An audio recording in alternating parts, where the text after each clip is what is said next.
it could have been a more worst case, but it wasn't in this particular case. That could happen in Cascadia. If we have the big one here, it could be closer to our really upper limit of, sort of tsunami sizes, or it could be closer to our lower limit, and we just won't know till it happens. Hmm. And of course, we talk a lot about the shake alert or the warning system and all that. I always wonder, like, I'm guessing you're a fan of that early warning system, and if we have some kind of a few seconds warning, but will something like that Yeah. really help us when the big one comes?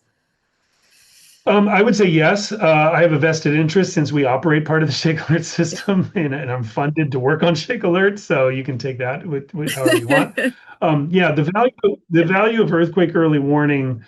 It might seem like not much to say we might get 10 seconds or even 30 seconds or a minute of advance warning, but that is enough time for a couple of things. One is it's enough time to actually take an action, like drop cover and hold on, get under your desk, move away from an obvious hazard. If these bookshelves behind me weren't attached to the wall, I wouldn't want to be under them, and so on. But also, what we've seen a lot in other countries with more frequent earthquakes that have early warning systems, like Japan or Taiwan, is that that warning gives people a moment before they're feeling the shaking, instead of panicking, to take a beat and say, "What am I supposed to do?" If you just start feeling strong shaking, what people's natural reaction is to panic and run, and panic and run is not what we want, right? Right. So yeah, I think early warning systems like that have a lot of value.